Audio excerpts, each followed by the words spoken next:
Assalamualaikum warahmatullahi wabarakatuh. Berjumpa kembali dengan saya Toto Sugiarto, calon guru penggerak angkatan 8 dari SMP 2 Malber, Kabupaten Kuningan. Kali ini saya tidak sendiri. Saya ditemani oleh Ibu Ona. Beliau adalah guru IPA terpadu di SMPN 2 Malber. Assalamualaikum Bu. Waalaikumsalam. Bagaimana kabarnya hari ini? Alhamdulillah sangat baik. Alhamdulillah. Ya, hari ini kita adakan percakapan praobservasi, ya Bu. Sebelum nanti saya akan amati jalannya proses pembelajaran yang Ibu lakukan di dalam kelas, atau sebelum saya melakukan proses supervisi kelas. Adapun tujuan dilakukannya supervisi adalah untuk mengetahui dan juga mengevaluasi jalannya proses pembelajaran yang Ibu lakukan. Dan kenapa kita hari ini melakukan percakapan observasi? Itu sebagai persiapan awal sebelum nanti Ibu melakukan kegiatan pembelajaran, agar Ibu lebih siap dan lebih percaya diri, sehingga memberikan pembelajaran yang terbaik bagi murid. Gitu ya Bu? Ada beberapa pertanyaan yang akan saya sampaikan kepada Ibu. Yang pertama, berkaitan dengan tujuan. Kira-kira tujuan pembelajaran apa nih yang ingin Ibu capai berdasarkan rancangan pembelajaran yang Ibu tuliskan? Di sini ada 3 tujuan pembelajaran, yaitu yang pertama, peserta didik mengidentifikasikan perbedaan sifat yang ditentukan oleh gen yang diturunkan pada keturunannya. Yang kedua, siswa dapat menjelaskan persilangan antara dua individu dengan satu sifat beda atau lebih. Yang ketiga, siswa dapat menafsirkan hasil pengamatan untuk memahami persilangan yang mampu menerapkan dalam kehidupan sehari-hari. Nah, bagaimana area pengembangan yang ingin Ibu capai? Atau Ibu ini ingin melakukan observasi baik untuk area pengembangannya gitu? Mungkin saya menggunakan 2, yaitu di pengetahuan dan juga di keterampilan, Pak. Yang pertama, pengetahuan, yaitu siswa mengidentifikasikan perbedaan sifat yang ditentukan oleh gen melalui persilangan antara dua individu. Kemudian yang kedua, di area keterampilan, yaitu menuliskan hasil pengamatan persilangan yang ada pada hasil observasi. Oh, ada 2 aspek pengetahuan ya, dan juga aspek keterampilan pada siswa ya Bu. Nah, saya ingin mendengar nih bagaimana Ibu merancang pembelajaran yang ingin Ibu terapkan di dalam kelas. Mungkin dari strategi pembelajarannya, model pembelajarannya, ataupun dari metode pembelajarannya Bu. Baik, untuk strategi yang saya gunakan adalah pembelajaran berdiferensiasi berdasarkan kesiapan siswa yang diintegrasikan dengan pembelajaran sosial dan emosional.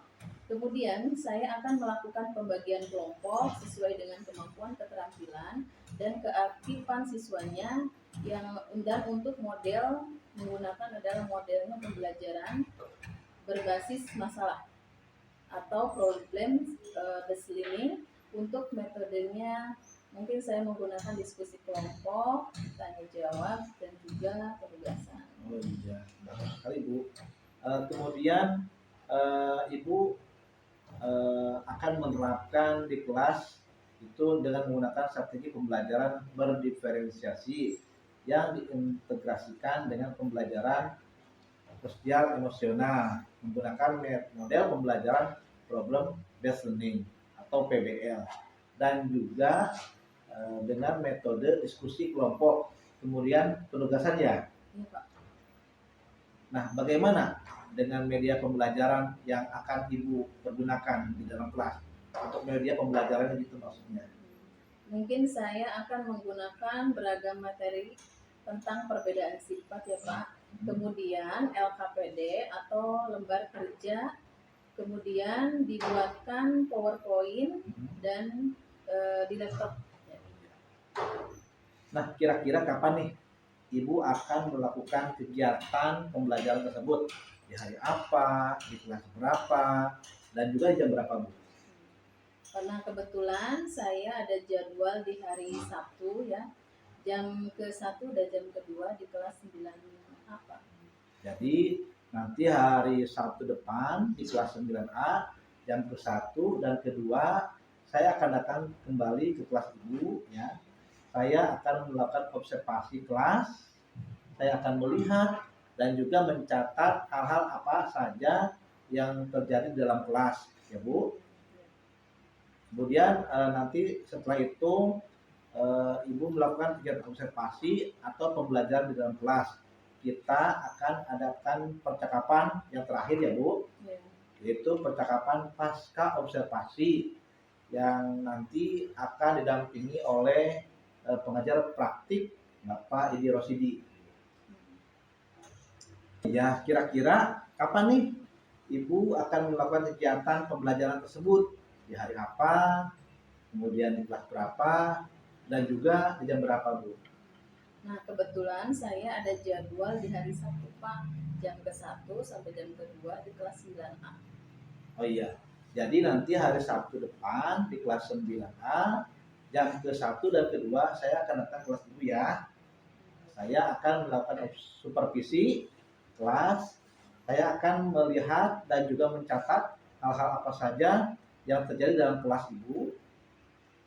Setelah itu kita akan melakukan observasi atau pembelajaran dalam kelas.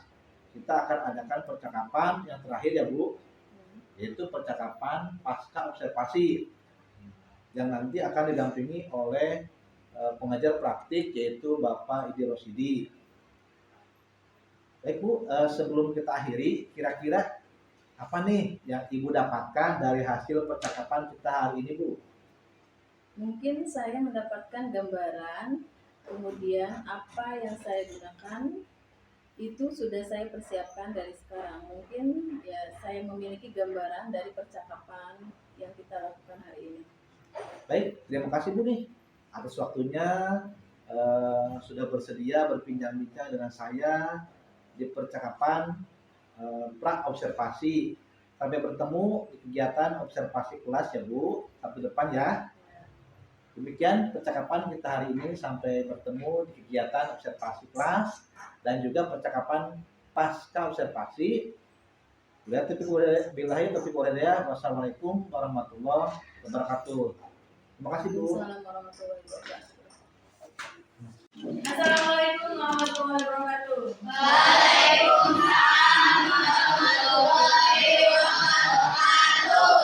Selamat siang untuk awal pelajaran IPA hari ini. Sebelum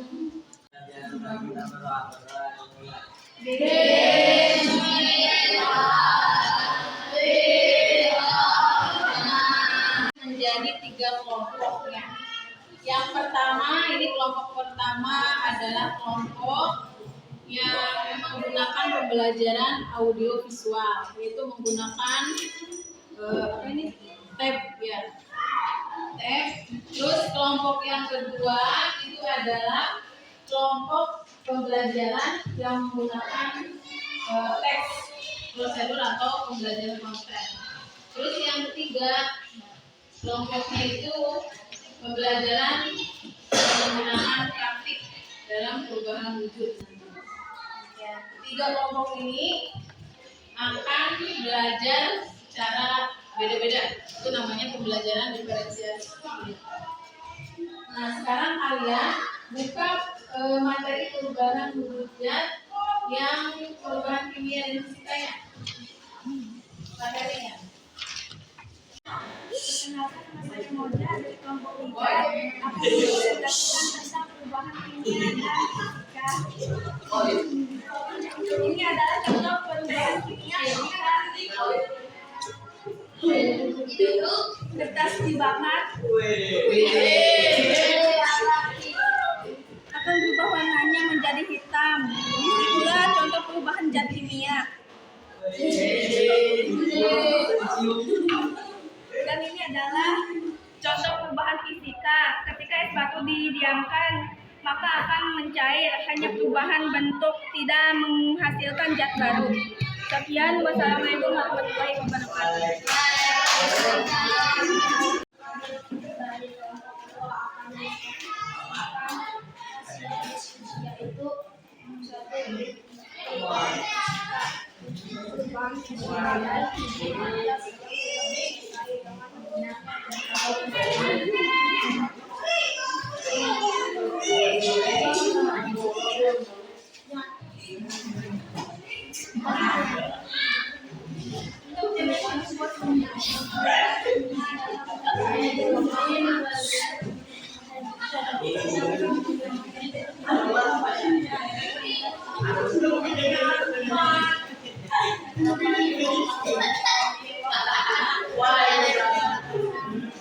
Nanti kelompok 3 ayo maju.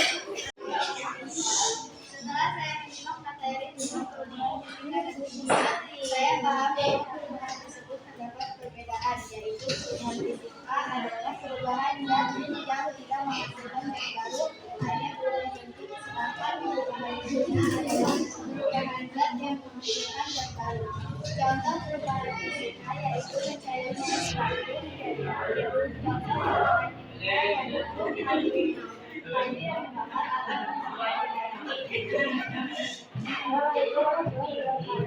Waalaikumsalam. Selanjutnya kelompok 2 ayo maju. Dalam kehidupan sehari-hari, perubahan fisika selain batu es batu mencair apa? Maju. Bola lampu listrik menyala. Bola lampu listrik menyala. Ya, betul. Ada lagi? Selain itu, gula dilarutkan dalam air, betul. Ada lagi? Perubahan fisika selain yang tadi disebutkan oleh teman, perubahan fisika apa lagi? Beras diubah menjadi tepung beras. Nah, itu adalah contoh-contoh perubahan fisika dalam kehidupan sehari-hari. Bagus ya.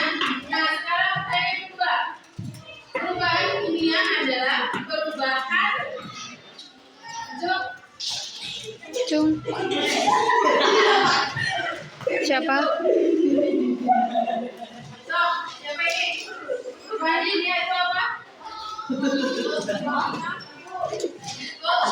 Jasa perubahan kimia. Perubahan kimia merupakan perubahan yang bersifat lokal. Ya, itu perubahan kimia. Maksudnya dan pengertiannya. Contoh dalam kehidupan sehari-harinya, maksud yang mana?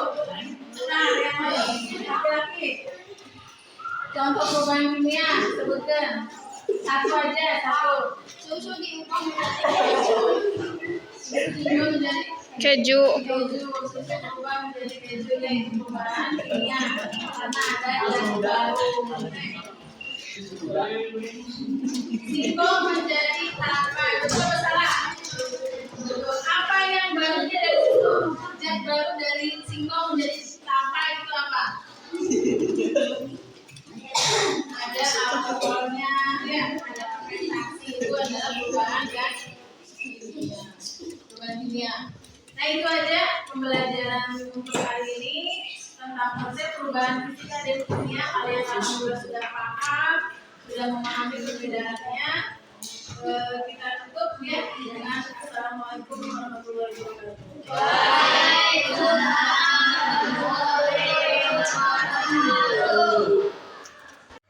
Assalamualaikum warahmatullahi wabarakatuh. Perkenalkan, saya Toto Sugiarto, CGP Angkatan 8 Kabupaten Kuningan. Saya bekerja di SMPN 2 Maluber. Maka fasilitator saya yaitu Bapak Hikmat Nugraha Sukmana MPD. Pengajar praktik saya Pak Edi Rosidi MPD. Dan ini rekan sejawat saya Ibu Ona Sauna SPD. Kebetulan beliau adalah guru IPA. Kami di sini akan melaksanakan diskusi pasca pelaksanaan observasi. Selamat menyaksikan. Assalamualaikum Bu. Waalaikumsalam. Bagaimana kabarnya? Alhamdulillah. Alhamdulillah, syukur kalau baik saja. Iya Bu, kita mulai saja ya. Kita diskusi pasca pelaksanaan observasi. Kemarin Ibu setelah melaksanakan observasi, bagaimana perasaan Ibu nih sekarang? Alhamdulillah setelah melakukan supervisi selama 2 jam kemarin di pembelajaran IPA, saya merasa sangat puas karena memang setiap step dan langkah-langkah pembelajaran itu dari awal sampai akhir terpenuhi Pak. Jadi saya itu sangat luar biasa. Semoga kedepannya lebih baik lagi. Alhamdulillah, saya merasa senang nih Bu. puas dengan pelaksanaan observasi kemarin karena Ibu telah melaksanakan langkah-langkahnya, step-stepnya dengan baik. Tapi apakah ada perbedaan dengan Ibu mengajar seperti biasa sendiri dengan pelaksanaan observasi kemarin? Untuk perbedaan itu pasti ada ya Pak, soalnya ketika kita tidak disupervisi seolah-olah memang tidak ada yang mengontrol. Nah, ketika kita disupervisi, kita juga ada yang mengontrol. Kita ambil sisi positifnya, jadi saya lebih mempersiapkan diri untuk KBM atau pembelajaran di kelas. Nah, kalau seandainya tidak disupervisi, mungkin hal-hal yang lebih kecil itu tidak dipersiapkan oleh saya. Nah, ketika kemarin disupervisi oleh Bapak, saya mempersiapkan dari awal sampai akhir, terus semua media pembelajaran saya siapkan, kita tinggal pembelajaran lebih efektif gitu. Sehingga proses pembelajaran di kelas kemarin alhamdulillah lebih efektif dan lebih efisien gitu Pak. Oh iya, kemarin saya juga melihat persiapan Ibu memang sudah maksimal. Ibu sudah menyiapkan begitu luar biasa untuk persiapannya untuk pelaksanaan observasi.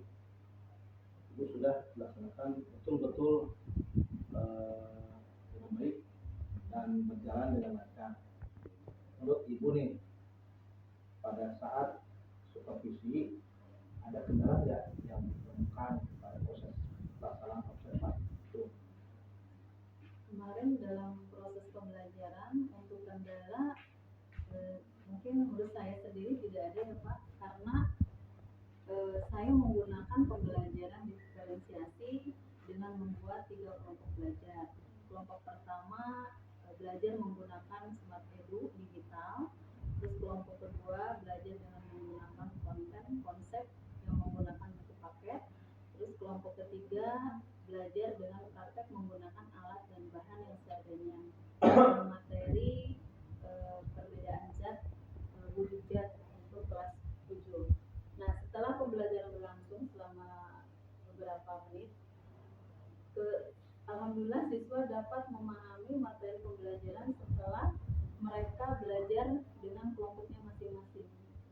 Oh iya, alhamdulillah kalau begitu saya sangat senang.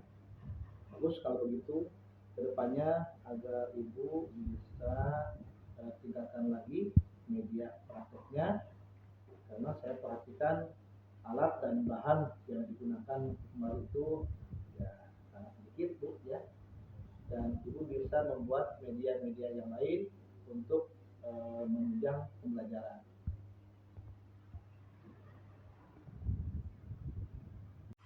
Oh iya, saya malah kepikiran untuk menerapkan pembelajaran digitalisasi yang harus dikenalkan pada siswa di era generasi Gen Z ini. Mudah-mudahan bisa dikondisikan ya Bu. Apakah ada rencana tindak lanjut untuk kedepannya menuju ke arah yang lebih baik dengan kondisi sekolah kita Bu? Untuk kedepannya saya akan mempersiapkan lagi dengan media yang mendukung pembelajaran, khususnya pembelajaran IPA. Untuk menggunakan gadget, misalnya HP, di mana HP itu siswa udah memiliki masing-masing. Dengan pembelajaran gadget tersebut, siswa ternyata akan lebih mudah belajar dan memahami konsep-konsep yang ada di materi pembelajaran IPA. Ya Bu, lanjutkan, semangat ya. Saya lihat juga tadi adanya proses pembelajaran diferensiasi. Semoga di kemudian hari proses pembelajaran lebih menarik lagi. Terima kasih banyak Bu atas waktunya. Ya, terima kasih. Assalamualaikum warahmatullahi wabarakatuh.